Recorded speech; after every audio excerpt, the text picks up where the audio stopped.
Chapter 3. Analyzing people through body language. Body language clues. The basics when you try to know more about your goal and how they view the world. Body language is going to be so crucial. Too many times we get caught in the words that someone else tells us and we won't concentrate on the other indications they also give us. There is so much that can be disclosed by these body language clues, and it makes a large difference how effective you are in understanding and working with your goals. Body language will refer to some of the nonverbal signals we use to interact with others. These nonverbal signals will take up much of the interaction we communicate every day. From the movement of our body to our facial expressions and everything in between, things we don't say can still share a ton of information during the process. Indeed, 60 to 65% of our interaction could be accounted for by body language and other nonverbal communications. So how do we learn to read this language to our own advantage? Let's begin by learning more about the various indications of body language and how we can read this for our benefit. First off, we have the facial expressions. Think of a time, by the expression on your face, about how much data someone can convey. A smile is a nice way to show happiness or consent. A frown can imply the other way around. In some instances, facial expressions can show our real emotions about a scenario. While an individual may say he's okay, he looks like he's talking when he says this might talk otherwise. There are many feelings on our facial expressions, including 1. Contempt 2. Desire 3. Excitement 4. Confusion 5. FER. The expression that appears on the person's face helps us to determine if we trust and think anything the person says. In reality, one research discovered that the most credible of all facial expressions will be a small eyebrow raise and a slight smile. This is an expression that in many instances shows us to trust and friendliness. The other type of body language cue will have to be the mouth. Mouth expressions and motions can be another vital component of body language reading. For instance, if you notice someone else chewing on his bottom lip, it may show that there are feelings of insecurity, fear, and worry.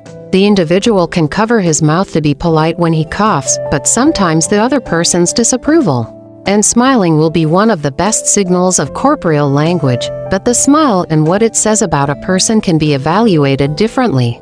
Some of the stuff you can care about when reading someone else's mouth movements include: pursed lips. If you see your goal tightened up, it's a sign of distrust, disagreement, and disgust. Lip biting. This is when you bite your lower lip, usually when you are stressed, anxious, or distressed. Mouth cover. Any moment someone wishes to conceal one of their emotional responses, they can cover their mouths in order to assist. Turned up or down. Even a slight shift in your mouth can be a subtle indication of how you feel right now. When your mouth turns up, it's a sign that you are hopeful or glad.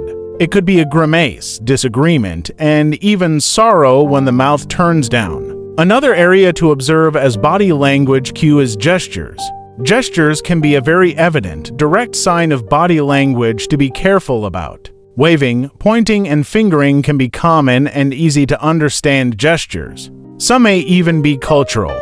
Some of the most popular gestures and the significances that come with them include a clung fist. In most cases, this will show anger, but sometimes it can also imply solidarity. Up or down thumbs. This is used as a sign of approval and disapproval.